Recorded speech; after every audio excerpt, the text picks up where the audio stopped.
ವಡಗೇರ ತಾಲೂಕಿನಲ್ಲಿ, ಯಾದಗಿರಿ ಜಿಲ್ಲಾ ವಡಗೇರ ತಾಲೂಕಿನಲ್ಲಿ ಬಸವನಗರ ಅಂತ ಗ್ರಾಮದಲ್ಲಿ 7ನೇ ತಾರೀಕು ಅಲ್ಲಿ ಅನೂರ್ತಕವಾಗಿ ಏನಿದು ಹೆದ್ದಾರಿ ಕೆಲಸ ನಡೆದ 6 ಲೈನ್ ಅಂತೇಳಿ, ಆ 6 ಲೈನ್ ಕಾಮಗಾರಿಗಾಗಿ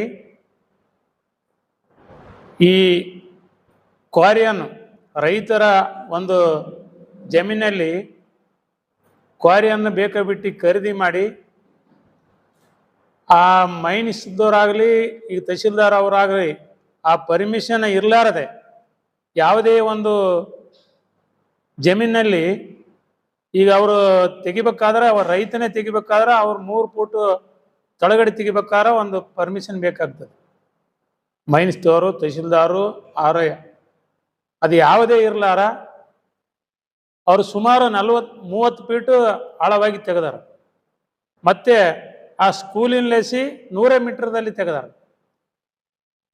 ಅದು ಅಪಾಯಕಾರಿ. ಸ್ಕೂಲ್ ಮಕ್ಕಳಲ್ಲಿ ಸುಮಾರು ಒಂದು 500 ಸ್ಕೂಲ್ ಮಕ್ಕಳು ಇರ್ತಾವೆ. ಮತ್ತೆ ರೋಡಿನ ಪಕ್ಕದಲ್ಲಿ ರೋಡಿನ ಲೇಸಿ 3 ಮೀಟರ್ ಬಿಟ್ಟಿಗೆಸಿ ತೆಗೆದಾರ. ಆ ನಮ್ಮ ರೈತರು ಕೇಳಿದಾಗ ಪೊಲೀಸ್ ಸ್ಟೇಷನ್ ಕರೆಸಿ ರೈತರಿಗೆ ಬೆದರಿಸಿ ಆ ಮರಮನ್ನು ತೆಗೆದು ಎಲ್ಲ ತೆಗೆದು ತೋಡಿಟ್ರ. ತೋಡಿದ ಮ್ಯಾಕ ಅದನ್ನ ಫಿನಿಶಿಂಗನ್ನು ಕೂಡ ಮಾಡಿಲ್ಲ. ಅದು ಮುಸ್ತಕ್ಕಂಥ ಕೆಲಸ ಆಗ್ಬೇಕು. ಯಾಕಂದ್ರೆ ಸ್ಕೂಲ್ ಮಕ್ಕಳು ಅಲ್ಲೇ ಇರ್ತಾವೆ. ಮತ್ತೆ ನಾಳೆ ಆ ಟೀಚರ್ ಮ್ಯಾಗ ಬರ್ತದೆ. ಟೀಚರ್ ಕಾಯ್ಕೊಂಡ್ ಕುಂದ್ರಕ್ಕಾಗಲ್ಲ. ಅವರು ಇಂಟ್ರಲನ್ನು ಹೋಗಿರ್ತಾರ, ಯಾವ್ದಕ್ಕನ್ನು ಹೋಗ್ತಾರ. 100 ಮೀಟರ್ದಲ್ಲಿ ಅದ. ಹಂಗಾಗಿ ಈ ತಹಶೀಲ್ದಾರ ಮತ್ತೆ ಬೇಜವಾಬ್ದಾರಿತನ ಮತ್ತೆ ಬೇಜವಾಬ್ದಾರಿತನ ಅನ್ನೋದಕ್ಕೆ ಅವರು ಎಲ್ಲ ಭ್ರಷ್ಟಾಚಾರಕ್ಕೆ ಶಾಮೀಲಾಗ್ಯಾರ. ಭ್ರಷ್ಟಾಚಾರಕ್ಕೆ ಶಾಮೀಲಾಗಿ ಆ ಹಳವನ್ನ ತೆಗ್ತಕ್ಕಂಥ ಕೆಲಸ ಕಣ್ಣು ಮುಚ್ಕೊಂತ ಕುಂತಾರ. ಇವತ್ತು ಮೈನಿಸಿದವರಾಗಲಿ ಅವರಾಗಲಿ. ಮತ್ತೆ ಅದರಲ್ಲಿ ಇರ್ತಕ್ಕಂಥ ಆಳು ಎಷ್ಟಾದ ಗೊತ್ತಿಲ್ಲ. ಈ ಬಟ್ಟಿ ಒಗಿಲಕ್ಕ ಆ ಮಕ್ಕಳು 2 ಹೋಗಿರ್ತಾರೆ. ಹೋದಂಥ ಸಂದರ್ಭದಲ್ಲಿ ಒಂದು ಹುಡುಗಿ ಒಳಗೆ ಬಿದ್ದಾಗ ಇನ್ನೊಬ್ಬ ಹುಡುಗಿ ಕಾಪಾಡಕ್ಕೆ ಹೋಗಿ ಆಕಿನ ಕೂಡ ಇದಾದಂಥ ಸಂದರ್ಭದಲ್ಲಿ ಇನ್ನೊಬ್ಬಕಿ ಗುಂಡಮ್ಮನಂತಕಿ ಇವರೆಲ್ಲ ಈಗ ಸಾಯಮಟ್ಟ ಕಾರ ತೇಲ ಮುಳುಗಾಕತ್ತಾರ ಅಂತೇಳಿ ಆಕಿ ಕಾಪಾಡಕ್ಕೆ ಹೋಗಿ ಆ ಗುಂಡಮ್ಮನ ಕೂಡ ಅದರಲ್ಲಿ ನೀರಾಗ ಮುಳುಗಿ ಆ 3 ಜನ ಅಲ್ಲೇ ಮತ ಪಡ್ತಕ್ಕಂಥ ಕೆಲಸ ಆಗಿರ್ತದ. ಮತ್ತೆ ಕೂಡಲೇ ಆ ಗುಂಡಮ್ಮನ ಮಗ ಬರ್ತಾರಂತ ವಿಶ್ವಾಸ ಇಟ್ಟಿದ್ದ.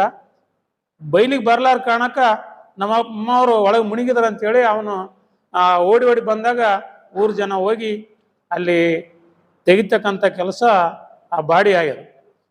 ತೆಗೆದ ಮ್ಯಾಕ ಬಾಡಿ ಕೂಡ ಯಾದಗಿರಿಗೆ ತಂದ ಮ್ಯಾಕ ಅವರು ಅಲ್ಲೇ ಪ್ರಾಣವನ್ನು ಹೋಗಿರ್ತದೆ. ಹೋದ ಮ್ಯಾಕ ಅದಾದ ಮ್ಯಾಕ ಕೂಡ 2ವರೆಗೆ ಆಗಿದೆ. ಅದನ್ನ ಕೂಡ ತಹಶೀಲ್ದಾರ್ ಅವರು ಕೂಡ ಯಾವುದೇ ಅಲ್ಲಿಗೆ ಭೇಟಿ ಕೊಟ್ಟಿಲ್ಲ. ಮತ್ತೆ ಸರ್ಕಲ್ ಆಗಲಿ ನಮ್ಮ PSI ಅವರು ಬಂದ್ಗೇಸಿ ಇದು ಪೋಸ್ಟ್ಮಾರ್ಟಮ್ ಮಾಡ್ಬೇಕಾಗ್ತ ಕಾನೂನು ಬೈರಾಗ್ತದ ಹಂಗೆ ಮಾಡಿದ್ರ ಅಂತೇಳಿ ಅವ್ರು ಪೋಸ್ಟ್ಮಾರ್ಟಮ್ ಮಾಡ್ಬೇಕಂದಾಗ ನಮ್ಮನ್ನೆಲ್ಲರನ್ನ ಒಪ್ಪಿಸಿದ ಮ್ಯಾಕ ಹೌದು ಕಾನೂನು ಕ್ರಮ ತಗೋಬಾರ್ದು, ಈ ಪೋಸ್ಟ್ಮಾರ್ಟಮ್ ಆದ್ರೆ ನಾಳೆ ಅದು ಏನ ಹೆಚ್ಚು ಕಮ್ಮಿ ಅದನ್ನು ಕೂಡ ಅಲ್ಲಿ ದಾಖಲಾತಿಗಳು ಇರ್ತಾವ ಅಂತ ಹೇಳಿದಾಗ ನಮ್ಮ ಪೋಸ್ಟ್ಮಾರ್ಟಮ್ ಜಿಲ್ಲಾಧಿಕಾರಿ ಮುದ್ನಾಳ ಹಾಸ್ಪಿಟಲ್ದಲ್ಲಿ ಪೋಸ್ಟ್ಮಾರ್ಟಮ್ ಇಡೀ ಒಂದು ರಾತ್ರಿ ಕೂಡ ಪೋಸ್ಟ್ಮಾರ್ಟಮ್ ಮಾಡಿದ್ರು ಅವ್ರು. ಕಂಪ್ಲೇಂಟ್ ಆದ್ಮ್ಯಾಕ ಈಗ ನಮ್ಮದು ಕಂಪ್ಲೇಂಟು ಏನಂದ್ರೆ ಈಗ ಆ ಕ್ವಾರಿ ಆಗಿಸ್ತಕ್ಕಂಥವ್ರು ಇವತ್ತು ತಹಶೀಲ್ದಾರು, ಮೈನಿಸಿದವರು ಮತ್ತು ಜಿಲ್ಲಾ ಆಡಳಿತ ಇವತ್ತು ನಾವು ಅಭಿವೃದ್ಧಿ ಆಗಕ್ಕೆ ನೀವು ಇದು ಕೊಡ್ರಿ. ಯಾವುದೇ ಇದರ ಏನೋ ಒಂದು ಸೇಫರ್ ಜೂನ್ ಇರ್ತಕ್ಕಂಥಲ್ಲಿ ಯಾವುದೋ ಒಂದು ಅಡವಿಯಲ್ಲಿ ಅವ್ರಿಗೆ ಮರಮನ್ನು ತೆಗಿಲಕ್ಕ ಕೊಟ್ಟರೆ ಅದು ಅಭಿವೃದ್ಧಿ ಆಗಲಿ. ನಾ ಅದಕ್ಕೆ ಬೇಡನಲ್ಲ. ನೀವು ರೋಡಿನ ಬತ್ತೆಗೆ ಮುದ್ದಾಮ್ ಕೊಟ್ಟು ಎಷ್ಟು ಜನರನ್ನ ಅಲ್ಲಿ ಪ್ರಾಣ ತೆಗಿತೀರಿ ಅಂತ ಕೆಲಸ ಆಗ್ಯದ. ಯಾಕಂದ್ರೆ ಎಲ್ಲರೂ ಆ ಭ್ರಷ್ಟಾಚಾರದಿಂದ ಹೋಗ್ಯಾರ. ಇವತ್ತ ನಾನು ಹೇಳ್ತೀನಿ, ಇಲ್ಲಿವರೆಗೆ ಆ ಪೋಸ್ಟ್ಮಾರ್ಟಮ್ ಆದ ಬಾಡಿ ಒಯ್ದು ಮತ್ತೆ 8ನೇ ತಾರೀಕಿಗೆ ಅವ್ರನ್ನೆಲ್ಲ ಅಂತ್ಯ ಸಂಸ್ಕಾರ ನಡೆದನ್ನು ಕೂಡ ಈ ಜಿಲ್ಲೆಯಲ್ಲಿ ಇರ್ತಕ್ಕಂಥ ಶಾಸಕರು ಕೂಡ ಅಲ್ಲಿಗೆ ಹೋಗಿಲ್ಲ.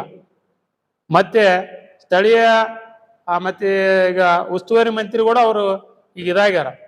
ಈಗ ಏನು ಯಾಕೆ ಹೋಗಿಲ್ಲ ಅವರು, ಏನು ಯಾರು ಹೇಳೋರಿಲ್ಲ ಈ ಜಿಲ್ಲಾದಲ್ಲಿ, ಇಲ್ಲ ಮತ್ತೆ ಈ ಸರ್ಕಾರನೇ ಸತ್ತು ಹೋಗ್ಯದ, ಏನು ಸರ್ಕಾರದಲ್ಲಿ ಈಗ ಅವ್ರಿಗೇನು ಇರ್ತಕ್ಕಂಥ ಡಿ ಸಿ ಅವರಾಗಲಿ ಸೋಜನಕ್ಕೆ 3 ಜನ ಸತ್ತಾರ.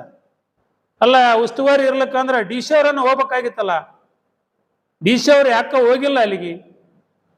ನಿಮ್ಮ ಆಡಳಿತ ಏನು ತೋರಿಸ್ತದೆ ಈಗ ಜನರಲ್ಲಿ? ಈ ಸಾರ್ವಜನಿಕ ಅನೇಕ ತೊಂದರೆಗಳಿದ್ದನ್ನು ಕೂಡ, ಇಂಥ ಘಟನೆ ನಡೆದನ್ನು ಕೂಡ ಡಿ ಸಿ ಅವರು ಹೋಗಿಲ್ಲ. ಮತ್ತೆ ಅವರಿಗೆ ಸೂಕ್ತವಾದಂಥ ಏನು ಪರಿಹಾರ ಬರ್ತದ ಕಾನೂನು ಅಡಿಯಲ್ಲಿ, ಆ ಪರಿಹಾರನ ಕೂಡ ಇನ್ನತಕ್ಕಾದ್ರೂ ಅವ್ರಿಗೆ ಹೋಗಿ ತಲುಪಿಸ್ತಕ್ಕಂಥ ಕೆಲಸ ಆಗಿಲ್ಲ. ಆ ಎಮ್ಮಗೆ 4 ಮಕ್ಕಳು, 4 ಮಕ್ಕಳು ಇನ್ನೂ ಒಂದು 8 ವರ್ಷ, 4 ವರ್ಷ, ಒಂದು 10 ವರ್ಷ, ಈ ಥರ 4 ಮಕ್ಕಳಾರ.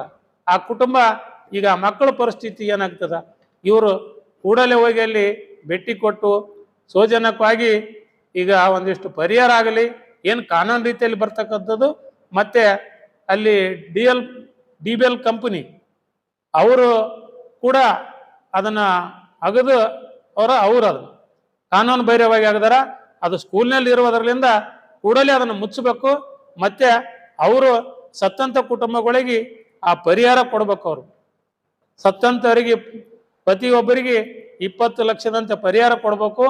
ಇಲ್ಲದಿದ್ರ ಡಿ ಸಿ ಅವ್ರನ್ನ ಕೂಡ ಇದು ನಿಷ್ಕಾಳಜಿ ತೋರಿಸಿದ್ರ ನಾವು ಇನ್ನೂ ಒಂದು 2 ದಿನ 3 ದಿನ ನೋಡಿಗೆಸಿ ಸೋಮವಾರ ಇಲ್ಲ ಮಂಗಳವಾರ ಈ ಉಗ್ರ ಹೋರಾಟ ಮಾಡ್ಬೇಕಾಗ್ತದ. ಮತ್ತೆ ಕಂದಾಯ ಮಂತ್ರಿ ಅವ್ರನ್ನ ನಾವು ಪತ್ರ ಬರೆದು ಮತ್ತೆ ಈ ಸರ್ಕಾರಕ್ಕೆ ಮತ್ತೆ ಪತ್ರ ಬರೆದು ಕೂಡ ನಾವು ಸ್ಟ್ರೈಕಿಗೆ ಕುಂದ್ರಬೇಕಾಗ್ತದ. ಇವ್ರ ನ್ಯಾಯ ಕೊಡ್ಲಿಲ್ಲ ಅಂದ್ರ ಇವತ್ತು ಡಿ ಸಿ ಅವರು ಕೂಡಲೇ ಅಲ್ಲಿ ಹೋಗಿ ಅವ್ರ ಮ್ಯಾಗ ಗೌರವವಾದ ಜಿಲ್ಲಾ ಅಧಿಕಾರಿಗಳು ಅಂದ್ರ ಆಗು ಹೋಗ ಇಡೀ ಜಿಲ್ಲಾ ಜವಾಬ್ದಾರಿ ಅವ್ರದಾದ. ಮತ್ತೆ ಅದನ್ನ ಬಿಟ್ರೆ ಕಂದಾಯದವರು ತಹಶೀಲ್ದಾರ ಎಮ್ಮ ಅವ್ರು ಫೋನೇ ಎತ್ತಿಲ್ಲ, ಎಷ್ಟೋ ಗುಡಿಸಲು ಸುಟ್ಟವ ಅಂದ್ರೂ ಕೂಡ ಅವ್ರು ಭೇಟಿನೇ ಕೊಡ್ತೇ ಇಲ್ಲ. ಯಾರ್ದನ ಫೋನ್ ಎತ್ತಲ್ಲ ಅಂತೇಳಂತ. ಯಾಕೆ ನೌಕರು ರಾಜೀನಾಮೆ ಕೊಟ್ಟು ಹೋಗ್ಬೇಕು ಫೋನ್ ಎತ್ತಲ್ಲ ಅಂದ್ರ? ಇವತ್ತಿನ ಇಂಥ ಅಧಿಕಾರಿಗಳು ಬೇಕಾ? ಇವತ್ತ ಇಷ್ಟು ಕೂಡ ಆದ್ರನ್ನ ಕೂಡ ಶಾಸಕರು ತಾವು ಅಧಿಕಾರ ತಗೊಂಡಿರಿ, ಹೋಗಿ ಅಲ್ಲಿ ಸೌಜನ್ಯಕ್ಕಾಗಿ ಬಿಟ್ಟವು. ಅವ್ರು ಎಲ್ಲಿ ಹೋಗ್ತಾರಂದ್ರೆ ಇಲ್ಲಿ ಪೋಸ್ಟ್ ಮಾರ್ಟಮ್ ಮಾಡಿದಲ್ಲಿ ಇಲ್ಲಿ ಬಂದಾರಲ್ಲ ಅಂತ ಹೇಳಿ ಅಣಿಕೆಗೆ ಬರ್ತಾರೆ. ಇಂಥ ಶಾಸಕರು ನಮ್ಮ ಮತಕ್ಷೇತ್ರಕ್ಕೆ ಬೇಕು ಜನ್ರೆ. ಇವತ್ತ ನಾವೇನಲ್ಲಿ ಶಾಸಕರನ್ನ ಹೋಗಿ ಇದು ಮಾಡೋಣಲ್ಲ, ಶಾಸಕರು ಆಗು ಹೋಗುಗಳು ನೋಡ್ಬೇಕಾಗ್ತದ. ಶಾಸಕರನ್ನ ಇದಕ್ಕೆ ನಿರ್ಕಾಳಿ ತೋರಿಸ್ತಾರ. ಯಾಕೆ ಇದ ಹಿಂದುಳಿದ ಎಲ್ಲ ಇವ್ರು ಯಾರು ಕೇಳಾರಂತ ಸಮಾಜಗಳವನ್ ಅಂತ ಹೇಳ್ತೀರೇನ? ಅನೇಕ ಇಂಥ ಡೆತ್ ಆದಲ್ಲಿ ಇಮಿಡಿಯೇಟ್ಲಿ ಹೋಗಿ ಅಲ್ಲಿ 5-10 ಲಕ್ಷ ಕೊಡ್ತಕ್ಕಂಥ ವ್ಯವಸ್ಥೆ ಮಾಡಿರಿ. ಯಾಕೆ ಇಲ್ಲಿ ಮಾಡ್ತಾ ಇಲ್ಲ? ಇವತ್ತು ಜಿಲ್ಲಾಧಿಕಾರಿಗಳು ಇವತ್ತು ಮೌನ ಆಗ್ಯಾರ. ಯಾಕೆ ನಿಮ್ಗೆ ಇವತ್ತೇನು ಶಾಸಕರು ಹೋಗಕ್ಕೆ ಬೇಡ ಅಂದಾರ? ಇವತ್ತಿಲ್ಲ ನಿಮ್ಮಲ್ಲಿ ಏನು ದುಡ್ಡನ್ನಿಲ್ಲ ಅವ್ರಿಗೆ ಪರಿಹಾರ ಕೊಡಕ ಸರ್ಕಾರದಲ್ಲಿ. ಅದನ್ನ ನಮ್ಗೆ ಕೂಡಲೇ ನೀವು ಅದನ್ನ ಏನಿದ್ದದ ಇತ್ಯರ್ಥ ತಿಳಿಸ್ಬೇಕು ನಮ್ಗೆ. ಇಲ್ಲದಿದ್ರ ನಾವು 2-3 ದಿನ ನೋಡಿ, ಇಲ್ಲ ಸೋಮವಾರ ಅಥವಾ ಮಂಗಳವಾರ ನಾವು ಡಿ ಸಿ ಆಫೀಸ ಮುತ್ತಿಗೆ ಆಗ್ತಕ್ಕಂಥದ್ದು ಕೆಲಸ ಆಗ್ತದ. ಮತ್ತೆ ಅಲ್ಲಿ ರೋಡ್ ಚಳವಳಿ ಬಂದ್ ಮಾಡ್ಬೇಕಾಗ್ತದ ಅಂತ ಹೇಳ್ತಾ ನಾನೊಂದು 2 ಮಾತು